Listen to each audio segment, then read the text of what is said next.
সাদাত হোসাইন বাংলাদেশের বর্তমান সময়ের একজন অত্যন্ত জনপ্রিয় কথাশিল্পী, কবি ও চিত্রনির্মাতা। মাদারীপুরে জন্মগ্রহণকারী এই লেখক মূলত তার সহজ ও আবেগী গল্প বলার শৈলীর জন্য পাঠক সমাজে পরিচিতি লাভ করেছেন। তার লেখা উপন্যাস আমার আর কোথাও যাওয়ার নেই, অন্দরমহল, মানব জনম, চিরনির্বাসন ইত্যাদি যা তরুণ প্রজন্মের কাছে ব্যাপকভাবে সমাদৃত। আজকের আমার নিবেদনে কবি সাদাত হোসাইনের লেখা একটি কবিতা, এক স্বার্থপর দ্বিচারী মানুষ। বিকেল থেকে মন ভালো নেই, সন্ধ্যা থেকে ইলেকট্রিসিটি নেই, গাঢ় অন্ধকারে আমি একা। এই সময়গুলোতে আমি অদ্ভুত অদ্ভুত কাজ করি। আজ যা করছিলাম তা হলো নিজের সাথে কথা বলা। কথা বলতে গিয়ে আবিষ্কার করি কেউ একজন আমার প্রশ্নের উত্তর দিচ্ছে, জিজ্ঞেস করছে কি হয়েছে। আমি বললাম আমার মন ভালো নেই। সে বলল কেন? আমি বললাম তুমি তো জানো, তুমি তো আমার ভেতরেই থাকো, তোমার তো না জানার কথা না।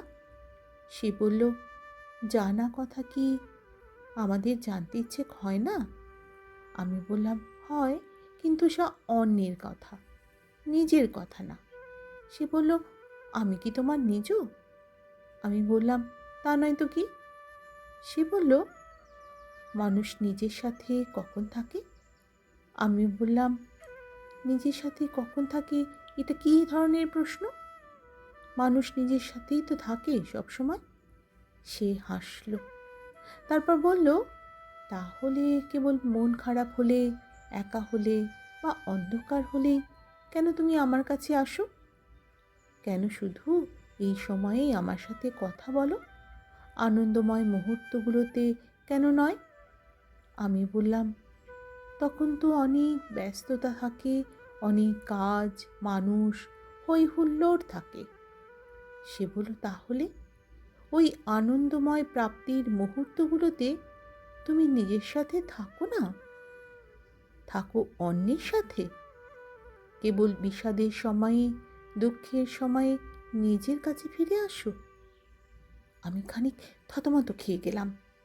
সে বলল মানুষ নিজেই কি ভীষণ স্বার্থপর, দ্বিচারী। সে নিজেকেই নিজে ব্যবহার করে তার প্রয়োজনে, তার একাকিত্বে, তার অন্ধকার দুঃসময়ে, আর ভুলে যায় প্রাপ্তিতে, আনন্দে। অথচ তার সাথে অন্য কেউ যখন এমন করে তখন সে হয়ে যায় স্বার্থপর, তাই না? তখন অন্যের স্বার্থপরতা, হীনতা, দ্বিচারিতা নিয়ে সে মন খারাপ করে, অথচ সে নিজেই নিজের সাথে ক্রমাগত কি ভয়াবহ স্বার্থপর দ্বিচারী আচরণ করে যায় অবলীলায়। অদ্ভুত না? আমি জবাব দিতে পারলাম না। গাঢ় অন্ধকারে ঘড়ির কাঁটায় টিক টিক শব্দ হচ্ছে, বয়ে যাচ্ছে সময়।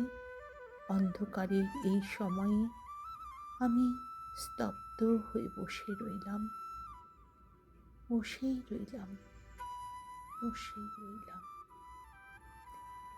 আমার আজকের কবিতা পাঠ যদি তোমাদের ভালো লাগে বন্ধুরা, তাহলে একটি অমূল্য ভালোবাসা রেখে যেও আমার কবিতার পাশে।